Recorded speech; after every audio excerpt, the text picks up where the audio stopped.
What if I told you that one bad habit could be holding you back from becoming the best version of yourself? And no, it's not what you think. Lust. It's a battle many of us face, but rarely talk about. Whether it's in relationships, at work, or even in how we see ourselves, lust can quietly take control if we let it. But here's the good news, you don't have to let it. Today, we're breaking down how to recognize lust, why it's so dangerous, and most importantly, how to overcome it for good.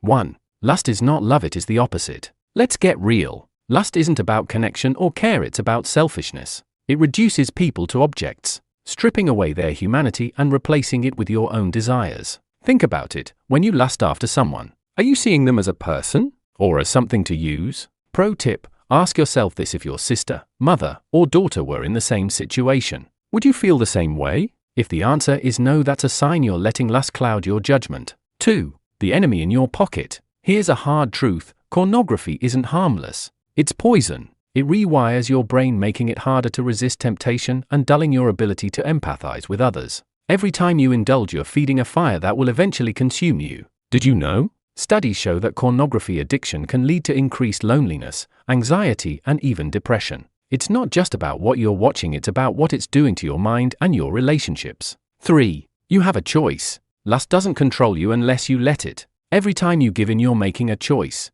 But here's the thing, every time you resist, that's a choice too. The more you resist, the weaker lust becomes. Story time. Imagine your mind is a garden. Lust is a weed. If you only trim the top, it'll grow back stronger. But if you pull it out by the roots, by avoiding triggers, changing your habits, and seeking accountability, you can reclaim your garden. It's not easy, but it's worth it. Actionable tips. Ready to take action? Here's how to start. 1. Cut the triggers, avoid the places, media, and thoughts that feed your temptations. Be ruthless about it. 2. Replace the habit, fill the void with something positive, spend time with family, work on your goals, or pick up a new hobby. 3. Find accountability, share your struggles with someone you trust. You're stronger when you don't fight alone. The fight against lust isn't just about breaking a bad habit, it's about building a life rooted in love, respect, and self-control. It's about becoming the person you were meant to be. So what's your first step going to be? Let me know in the comments below. If you found this video helpful,